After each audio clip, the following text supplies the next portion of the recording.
एक और केंद्र और राज्य की सरकार आपात स्थिति से निपटने के लिए नदियों को जोड़ने का काम कर रही है, तो वहीं दूसरी तरफ शहर की दो प्रमुख नदी दरधा और यमुने अतिक्रमणकारियों का शिकार हो रही हैं। दरधा नदी के करीब 700 एकड़ जमीन पर अवैध कब्जा कर लिया गया है। शहरी क्षेत्र में नदी के दोनों किनारों पर कब्जा कर धड़ल्ले से मकान बनाया जा रहा है, जिसकी वजह से नदियों के अस्तित्व पर भी संकट मंडराने लगा है। नदी के अतिक्रमण से इस जिले का जो गौरवशाली इतिहास रहा है, इस नदी के साथ जुड़ा है, वह इतिहास भी मिटेगा और आने वाले दिनों में किसान की एक सिंचाई की बहुत बड़ी समस्या खड़ी हो जाएगी।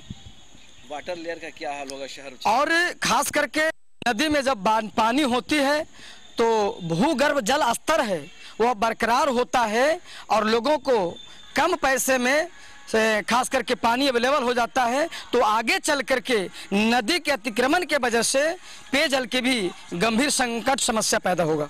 इस बारे में जब अनुमंडल अधिकारी से पूछा गया तो उन्होंने कहा कि कुछ स्थानों को चिन्हित कर लोगों को अतिक्रमण हटाने को लेकर नोटिस दिया गया है। अतिक्रमण मुक्त करने के लिए हमने सीओ को निर्देश दिया है, उन्होंने कुछ लोगों को नोटिस भी जारी किया है। दूसरी बात कि पिछली बार भी हम लोगों ने अनाउंसमेंट कराया था कि सबसे पहले आपका जान महत्वपूर्ण है, इसलिए नदी को पेटी को खाली कर दें।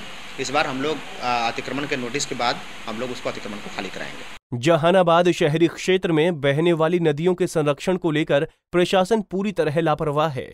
शहर में बहने वाली दरधा और यमुने नदी की हालत ये है कि इन नदियों की चौड़ाई लगातार सिमटती जा रही है। अगर यही हाल रहा तो जिले के सिंचाई के मुख्य साधन के रूप में जानी जाने वाली ये नदी इतिहास के पन्नों में सिमट जाएगी। पंजाब केसरी टीवी के लिए जहानाबाद से मुकेश कुमार की रिपोर्ट।